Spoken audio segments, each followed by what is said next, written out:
Tem causado um alvoroço danado aí esse lance do Luciano poder aparecer no Vasco da Gama já pro ano que vem. O jogador atacante do São Paulo teria tido o aval do técnico Fernando Diniz, velho conhecido do Luciano, para ir até o time do Vasco e jogar por lá e tentar construir a sua história. Um caminho que um dia o Luiz Fabiano pegou e mais alguns outros jogadores que tiveram seu início no São Paulo e depois acabaram no Vasco e também vice-versa. O Luciano no São Paulo gera muita discussão porque ele entrega muitos gols, né? Alguns chamam de ídolo, outros de problemático, nunca um jogador no meio termo, sempre para um lado ou para o outro. E agora, o Walter Casagrande, num papo com o Cláudio Machado, no programa da televisão deles lá, ele fala mais ou menos a opinião dele do que é do Luciano no São Paulo. E eu já vou trazer aqui também o vídeo para você acompanhar comigo. O São Paulo, inclusive, ele faz alguns jogos fora de casa, né? E vai ter uma sequência dificílima agora no Brasileiro, assim que o Brasileirão voltar, findada a data FIFA aí, que a seleção brasileira faz esses jogos amistosos. E também Memphis Depay agora tá para sair do Corinthians, hein? Mas o que pega são os números dele recentes que demonstram, levam a acreditar que pode ser lá no Corinthians o que o Rames Rodrigues foi aqui no São Paulo. Então, meus amigos, sejam todos muito bem-vindos aqui na coletiva do Juba Futebol. Vídeo muito top, hoje estou muito empolgado para falar com vocês e quero te mostrar também as imagens. É muito importante para mim que você deixe esse like aí também. Um likezinho não te custa absolutamente nada, né? Like para dar aquela moral e se inscreva aqui no canal também, que você é muito bem-vindo, muito bem-vinda, e eu espero que você curte estar por aqui, porque eu faço muita questão, viu, de ter a sua presença por aqui. Vamos lá, o Luciano é o tipo de jogador que eu acho que vale muito a pena falar dele, né? Um cara que foi do Corinthians e por lá o corintiano aparentemente não vai muito com a cara dele, não. Alguns caras que eu conheço que são corintianos, eles não têm mesmo o que gostar do Luciano. O Luciano é um jogador problema que foi lá e aqui no São Paulo ele também foi problema para o Corinthians, né? O comportamento, o temperamento, tudo aquilo que agradou parte da torcida do São Paulo, que era na entrega dos clássicos, um cara que não se entrega nos clássicos, que joga bola mesmo. O Luciano, ele irritou bastante os seus rivais aí quando jogou pelo São Paulo Futebol Clube. Mas, no São Paulo também ele tem aquele prazo de validade. Um cara que começa muito bem no começo do ano, principalmente quando tem um novo técnico. Vai passando os dias, o futebol dele acaba. É muito comum ver esse tipo de coisa com o Luciano, principalmente aconteceu com o Crespo agora. Isso foi muito drástica, a queda dele no São Paulo. Ele começou, o Crespo chegou no São Paulo, num time que beirava a zona de rebaixamento ali com o técnico anterior. E aí o Luciano, do nada, ele começa a ser não o melhor do São Paulo, mas talvez o melhor jogador do futebol brasileiro em atividade. Jogando muito futebol mesmo, o Crespo maravilhado com o cara, e o torcedor são paulino do mais cético ao mais empolgado, também maravilhado. Lembro que eu não queria ver o Luciano pintado de ouro, mas no São Paulo, quando o Crespo chega, tivemos duas mudanças. Uma que o Crespo mudou a posição do Luciano, voltou ele pro ataque. E aí você fala, poxa, achou o que precisava. Será que vai dar certo? Aí o Luciano em campo entregou tudo, golaços e um cara decisivo e tal. E isso confunde a cabeça do torcedor. Eu mesmo fiquei muito confuso. Eu pensei, esse Luciano eu não quero que vá embora do São Paulo de jeito nenhum, porque esse é atacante. Finalmente, alguém voltou o cara pro ataque, mas aí o futebol dele derreteu mesmo jogando como atacante. O futebol dele não encaixou quando o André Silva, o futebol dele não encaixa quando o Ferreirinha. E agora, com o Tapia, talvez o Tapia tenha se destacado até mais do que o Luciano. E aí tá dando muito o que falar, né? Eu quero mostrar para vocês aqui na tela agora, e eu quero falar a opinião, e depois eu falo em cima da opinião aqui do Casagrande, com o Cláudio Machado aqui. Olha só, deixa eu já mostrar na tela, deixa eu colocar aqui, programar tudo, vamos lá. Tá na tela aqui, deixa eu mostrar. Tá assim, ó. Deixa eu pôr aqui. Vamos lá. Fique atento aí que já vai rolar agora. Vai. Tá aí na tela. Escute. Alguns de vocês não lembrem, o Casagrande começou no Corinthians e teve uma passagem pelo São Paulo em 84, né? Sim. Foi emprestado e passou por um time bom do São Paulo, estavam subindo, Miller, Silas e tal. Que foram citados como grandes ídolos do São Paulo. Pita e tal. Como é que você considera o Luciano enquanto ídolo do São Paulo ou não ídolo do São Paulo? Ou hoje em dia você é ídolo quarta e não é domingo, ou sempre foi assim? Não, eu acho o Luciano o jogador mais importante do São Paulo dos últimos tempos. Porque realmente ele perde gols, mas ele fez gols importantes, ele continua fazendo gols importantes. Mas ele não é um ídolo desse pacote que foi falado. Silas, Miller, Careca, pô, aí mais lá atrás, Pedro Rocha. Um ídolo dos nossos tempos. Aí não é. Ele é dos nossos tempos. Ele é ídolo de hoje. Ídolo de hoje. O que você acha? Ídolo de hoje. Então é o seguinte, o que o Casagrande fala aqui é uma coisa até que, por um lado, meio óbvio, né? Mas antes é o que me pega. Ah, o Luciano é ídolo de hoje, não se compara com os antigos. Poxa, isso aí ninguém discute, né? Quando vai comparar o Luciano com os caras de antigamente, não dá nem pra comparar. Agora, quando ele fala o Luciano perde muitos gols, mas ele também faz, eu acho que aqui o Casagrande ele cometeu uma gafe aqui. Nada contra, mas ele não acompanhou tanto no meu modo de ver. O Luciano, ele raramente perde gols. E isso, se eu falo pra vocês, considerando aqui o jogo com a LDU, você vai falar: "Você tá louco, o Luciano perde muito gols". E perdeu agora. Realmente esse depois que o Crespo assumiu, que o Luciano caiu um pouquinho, ele volta para jogar contra Atlético Nacional, principalmente contra a LDU, e ali ele perde muitos gols. E o Luciano não era de perder gols. Ele era um cara muito mais acomodado, eu diria, acomodado mesmo no futebol dele, e aí com essa acomodação, com essa moral que ele tem no São Paulo, muita moral com o Rogério Ceni, muita moral com o Thiago Carpini, muita moral com o Zubeldia, muita moral com o Crespo tá cometendo um erro pesado aí, eu acho, de dar essa moral toda pro Luciano. Ele realmente perdeu os gols, mas perder os gols não é o que me incomoda não. Antes dele perder os gols, ele tinha parado de jogar futebol, e aí era uma arrogância tremenda, um reclamão que ficava ali reclamando com a arbitragem, e na hora de jogar bola mesmo, ele era um meia improdutivo, que não driblava, não armava, não tinha passe rápido, não tinha finalização de longe. Agora, ele jogando de atacante, o chute dele é o melhor chute do São Paulo, vai de longe, vai de perto, porque de atacante tem algum meia criando para ele, ele não tem a responsabilidade de criar a jogada. Ele aparece muitas vezes como elemento de surpresa, jogando perto do centroavante e ele consegue fazer os gols. Então, o Luciano, que é o artilheiro, ele é esse cara que raramente perde gols, não tem muitas oportunidades e aqui tem, ele pega e encaixa. Neste ano ele tá bem diferente agora, principalmente depois que o técnico Crespo assumiu.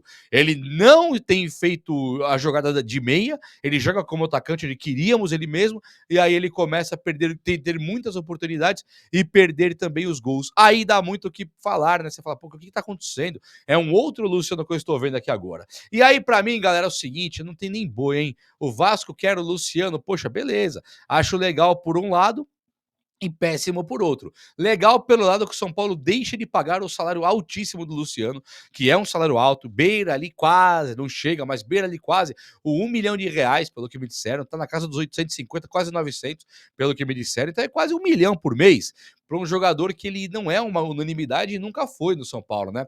E agora, se analisarmos direitinho, com o Tapia jogando bem, não dá para apostar no Tapia, confio no Tapia, também não é por aí. Mas o Tapia está jogando bem hoje, até melhor que o Luciano. Aí você pensa, poxa, se o Tapia tá jogando tão bem, e ele é um jogador que tá entregando mais em campo, por que tirar o Tapia e deixar o Luciano? Não cabe, aí não tem lógica. O Ferreirinha, o futebol dele acabou com o técnico Crespo, mas ele tinha sido o melhor do São Paulo com o Thiago Carpini e o melhor do São Paulo também com o Zubeldia. Então não tem lógica você considerar o Ferreirinha dessa maneira. O Crespo tem que se virar de alguma forma e encontrar no Ferreirinha um reforço e não um estorvo, né? O Crespo hoje no Ferreirinha tem um estorvo, um cara que precisa jogar e não pode porque tá atropelando a bola. Mas o Crespo mesmo, ele tem a sua parcela de culpa na posição do Ferreirinha. O Crespo está bem, mas ele tem que melhorar o time para posicionar melhor o Ferreirinha e termos aquele Ferreirinha decisivo, artilheiro, que dribla, faz gol e tal. E aí, para isso, como que fica o espaço do Luciano? Com o Ferreirinha e também o Tapia, o Luciano cabe. Agora, e quando voltarem Lucas Moura e Oscar, que o São Paulo prepara já para voltarem no próximo jogo? Sabia disso aí? O São Paulo prepara Lucas Moura e Oscar, Lucas para ser titular no próximo jogo e também o Oscar para jogar e ficar no banco de reservas e tentar entrar. Só que nessa semana começa a preparação física do Caleri, que está fisicamente pronto para treinar. O cara não tem mais a lesão dele pós-cirurgia. Então o Caleri agora já está entregue para o técnico Hernan Crespo, onde ele vai começar a aprimorar agora a parte de força física e também de velocidade, arranque e o entrosamento com o time. Então o Luciano ele vai perder espaço a cada momento. E aí fica legal de você dispensar o Luciano. O Vasco aceitando, ele tem que pagar o salário. O São Paulo tem contrato, mas o Luciano aceitando esse novo caminho, ele simplesmente para de receber do São Paulo e começa a receber do Vasco. E o São Paulo abre espaço de 1 milhão mensal quase na sua folha salarial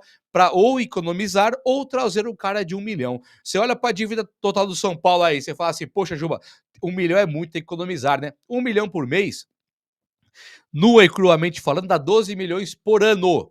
Um cara de um salário de 1 milhão por mês, o que é uma fortuna realmente, dá 12 milhões por ano. Para um time que tem 1 bilhão de dívidas, esses 12 milhões por ano não é muito. E 12 milhões por ano para tentar ganhar uma Libertadores. Estou falando de um cara craque, que você põe lá ganhando 1 milhão por mês para ganhar uma Libertadores, para ganhar uma Copa do Brasil, esse valor ele se paga e fácil. Então precisa sim reforçar o time e com o Luciano eu já não acho mais que seja um reforço. O Luciano é importante, ele faz muitos gols, mas é para mim aquela máxima do Rodrigo Nestor. Lembra da máxima do Rodrigo Nestor e a máxima do Reinaldo?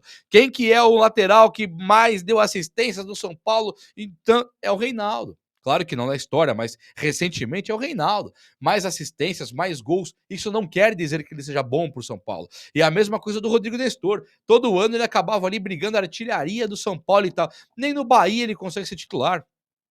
No São Paulo é um jogador bastante duvidoso ali, sabe? Então, assim, você pensa, poxa, mas o Nestor era artilheiro, era assistência e tá fora, e ainda bem. O Reinaldo fazia gols e era assistência, está fora, e aí talvez ainda bem. E o Luciano tem também muitos gols, mas será que é importante deixar ele ou é bom abrir espaço para alguém melhor que ele, com essa grana que ele ganha? Eu acho que abrir espaço não seria ruim, mas claro, o Vasco tem que mandar alguma coisa pro São Paulo. Um jogador, um valor, alguma coisinha tem que pingar aí. Porque o São Paulo também não pode simplesmente tirar um jogador do seu time e reforçar um rival de graça. Aí também já fica uma coisa meio fora da realidade, né? Para mim não dá muito certo isso não.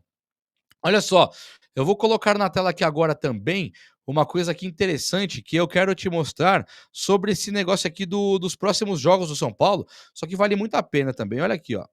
Espera aí, deixa eu adicionar aqui então, aqui, ó. Vou colocar aqui. Olha lá. Isso aqui tá na Globo. Vamos ver aqui. Já tá na tela já? Vamos ver. Agora vai pra tela. Now. Foi pra tela. Olha aí, ó. Então o São Paulo jogará uma sequência dificílima aí, tá vendo, ó?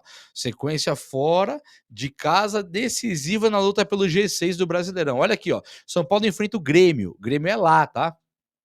Enfrenta o Mirassol também. Mirassol é fora de casa e o Vasco também é fora de casa. Não é nessa sequência aqui, Grêmio, Mirassol e Vasco, depois o Bahia, não. Tá ali depois pega o Bahia em casa. O São Paulo tem, então, o Grêmio, que é um time que luta ali muito mais contra o rebaixamento, né? Não acho que é um time difícil. Nossa, o Grêmio já foi muito mais forte. Mas hoje o Grêmio aqui é um time difícil da gente pensar, né? O Grêmio é um time que ele tem camisa. E jogando lá na casa dos caras, não é simples você pegar o Grêmio lá e ganhar. Ah, o São Paulo empatou lá. Não é nenhum problema. O São Paulo perdeu de 1-0 lá. Não é zebra nenhuma. Né? Se o São Paulo ganhar, que é o bom.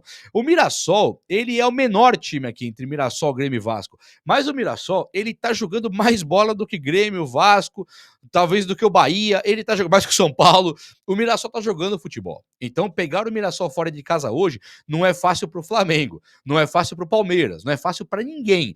Por que seria, então, fácil pro São Paulo, né? Então, acho que aí fica um pouco complicado realmente. O São Paulo vai ter dificuldade tanto com o Grêmio como com o Mirassol. E o Vasco, esse time aqui do Vasco é um time que ele tem aqueles altos e baixos que são os altos e baixos do Fernando Diniz mesmo, né? Os altos e baixos do Fernando Diniz, eles são para mim muito lógicos aqui. Você tem o Diniz que ele pode te golear ou ser goleado. E isso não importa se é em casa ou se é fora. É um time que tem elenco, tem um time forte no papel, mas é um time também que briga muito mais ali para não cair. Então, de Mirassol, que tá lá em cima, Vasco e Grêmio não estão tão bem na tabela, mas é jogo difícil, é jogo praticamente de 6 pontos, numa luta direta ali por vaga de Libertadores, considerando se Grêmio e Vasco melhorarem agora. E aí o São Paulo pega o Bahia em casa, aqui tem obrigação de ganhar, porque o Bahia é o único jogo em casa. Só que o Bahia é um time forte, né? Entre Grêmio, Vasco e Mirassol, hoje o Bahia é o mais forte, o que mais investiu no seu plantel, é o time que mais tem grana, é um time pesado, é um time embaçado aqui esse Bahia. É o time do técnico Rogério Ceni, né? E é um time que eu acho que vale muito a pena você, no mínimo, meramente, no mínimo, você respeitar. É um time que eu considero um time difícil do São Paulo pegar e é um time capacitado, mas o Bahia, fora de casa, ele costuma perder mais do que ganhar. Não está tão bem o Bahia fora de casa, não. São Paulo tem que aproveitar a chance e ganhar, porque o São Paulo tem que ir para a Libertadores da América. O time de São Paulo voltando Oscar e Lucas, voltando Caleri e Rian Francisco, sabe? Voltando os jogadores aí, o São Paulo com o Crespo começando a temporada do ano que vem, ele tem a obrigação de estar na Libertadores e jogar para ganhar. Não é verdade? Bom, mudando um pouquinho de assunto agora aqui, o Memphis Depay pode sair do time do Corinthians. E aqui, ó, eu vou mostrar para vocês uma coisa que eu achei extremamente interessante. Se liga só aqui na conversa. Olha essa aqui, ó. Isso aqui são números, né? São números do Depay que eu vou ler para vocês aqui, ó. O Depay jogando aí nos últimos 2 meses. Então, é uma coisa muito recente, né? De agora. Só que o Depay, ele tem, pela Holanda, 4 jogos. Dos 4 jogos, ele jogou 248 minutos, né? Então ele jogou 9, 18, 27 e 36. De 360 minutos, ele jogou 248. Então ele está meio que em forma. E aí ele fez 4 gols e deu 3 assistências. Claro que não deve ter sido um futebol tão competitivo como é o do Brasileirão aqui, Libertadores, Copa do Brasil e tal. Mas ele jogou uns jogos, ele fez 4 gols em 4 jogos e deu 3 assistências. É muito. Pelo Corinthians, ele jogou 4 jogos, somente 164 minutos, não fez nenhum gol e não deu nenhuma assistência. Isso aqui, para mim, são números ali que eles mostram que o Depay, ele não tá tão comprometido assim com o time do Corinthians, né? Ele não mostra. Aqui, segundo as pérolas da imprensa esportiva, fala que o Juca Kfouri analisou o atacante, o atacante, ele falou assim, ó: Memphis Depay é um leão na seleção da Holanda, mas um tchutchuca no Corinthians. Eu acho que aqui fica até, não vou chamar o cara de tchutchuca, né, também, que também não tô para isso também. Mas o que me pega aqui é o seguinte: o Rames Rodrigues, ele era exatamente isso. O São Paulo não conseguia contar muito com ele, né? Lembra do Rames Rodrigues? O São Paulo não conseguia contar muito com ele. Eu acho até que o Rames, ele poderia, o São Paulo, ter montado um sistema de jogo para ele jogar mais por ali. O Muricy Ramalho falava: não, o Rames ele consegue sim, o Rames ele consegue, eu vejo ele treinando, treina muito bem e tal. Aí chegava lá, Thiago Carpini, Dorival, não usava pouquíssimo. Dorival tentou usar, inclusive, mas não dava muito certo. Até que com o Dorival eu achei que ele foi bem. Fez gol em alguns jogos, ele deu assistência em outros, ele foi bem, né, com o Dorival. Depois que entra o Carpini nem usa o Ramos Rodrigues e fala do lance do treino, que não treina, que não tá tão empenhado, coisa e tal. Quando chega o Zubeldia, ali acho que a diretoria tinha cansado já, porque o Rames, ele não jogava bem pelo São Paulo. Quando ele chegava na seleção da Colômbia, a gente parava para assistir e o cara destruía. O cara jogava muito futebol. Então eu penso sim que o Depay, hoje no Corinthians, ele é mais ou menos o que era um Rames Rodrigues do São Paulo. Quando chegou o Zubeldia nem usou o Rames e o Rames acabou indo embora, foi embora para não lembro nem para onde, mas foi embora do São Paulo. E aí eu vejo agora aí esse Depay, e é um cara que você olha para os números dele na seleção holandesa, Copa do Mundo, o cara tem muitos números excelentes. Ele é um baita jogador. Ah, reza a lenda que ele ganha ali uns 4 milhões por mês, podendo chegar até 6 milhões por mês, dependendo das metas que ele bater, né, dos torneios, dos prêmios. Só que é um jogador também que o Corinthians, você vê, ele contrata um cara desse dos que mais ganha no futebol brasileiro e é um jogador que ele não tá fazendo a diferença. O Corinthians vive uma fase horrorosa na sua carreira, ou depois que o VAR nasceu aí, o Corinthians ele morreu, não é mais ou menos por aí, mas o Corinthians ele não é um time hoje que ele entra para competir. Ele compete bem na Copa do Brasil e no Paulista, que é muito a praia do Corinthians, né? O Corinthians ele vai muito bem em Copa do Brasil e também no Paulista, tem muita camisa ali. Na Libertadores, o Corinthians não tá nem fazendo frente. E no Brasileirão, também o Corinthians ele não entra com nenhum tipo de chance de título. E aí você tem um cara igual o Depay que ganha quase 5, 6, 4 milhões por mês ali, eu acho que é uma exorbitância e fica a dica para os próximos times, né? Trazer um cara igual o Depay, trazer um cara igual o Ramos Rodrigues, trazer um cara igual o Arturo Vidal, não é sinônimo de que você vai ganhar nada, não. É simplesmente você pegar um cara que a Europa não quis mais e você trazer para cá como sendo a grande solução. E aí o cara no seu time, ele tem o topete ainda, ele ainda tem a moral de não entregar tudo, de não se empenhar tanto. E aí o cara, você fala, poxa, mas é a idade que chegou, ele tá meio limitado e tal. Poderia ser. Agora o cara vai para a seleção do país dele, e destrói e joga pra caramba, aí eu já acho que é sacanagem. Aí também, aí é muito pra minha cabeça. É ou não é? O vídeo de hoje foi esse. Eu espero que você tenha gostado. E se você gostou, chega nesse likeão aí. Tamo junto. Um abraço, meus amigos. Até a próxima. Valeu!